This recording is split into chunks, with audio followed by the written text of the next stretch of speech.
Samantala, alamin na po natin ang update sa lagay ng panahon lalo na't may panibagong low pressure area na lumaki pa ang posibilidad na maging isang bagyo. Ihatid sa atin yan ni Pag-asa Weather Specialist Benison Estareja. Magandang hapon, Ms. Trixie, gayon din sa ating mga taga-subaybay. Sa ngayon, patuloy yung pag-monitor natin sa low pressure area na nasa labas ng ating Philippine Area of Responsibility. As of 8 in the morning ay namataan ito 1,545 kilometers kailangan ng Eastern Visayas at posibleng pumasok ng ating PAR ngayong hapon hanggang bukas ng umaga. Pagpasok nito ng PAR, unti-unting lalapit ito sa direksyon po ng Northern Luzon simula po bukas hanggang sa araw po ng Friday.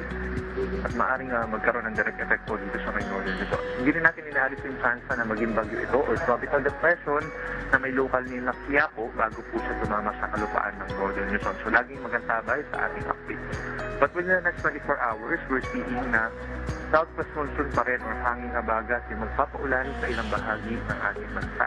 Mataas ang chance ng ulan sa Western Visayas, Negros Island Region, ganyan sa may Zamboanga Peninsula and Bangsamoro Region hanggang bukas ng umaga. And we're seeing na mas marami pang lugar ang magkakaroon ng mga pag-ulan sa may Southern Luzon, Visayas and Mindanao sa susunod pa na mga araw. Kapag sa Metro Manila, posibleng magsimula yung mga pag-ulan Thursday ng hapon or sa araw po ng Friday at maaaring magpatuloy hanggang sa araw ng Sabado. Yan po ay direktang epekto ng habagat lamang, hindi ng bagyo or low pressure area.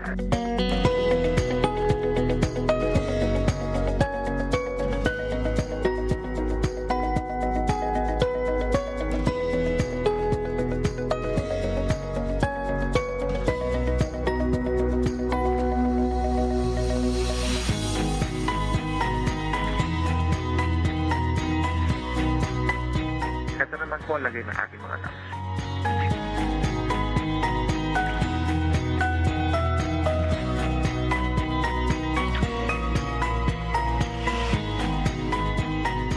Again mo na latest malalim sa weather forecasting sa Pag-asa. Muli po, si Benison Estareja, magandang hapon. Maraming salamat Pag-asa Weather Specialist Benison Estareja.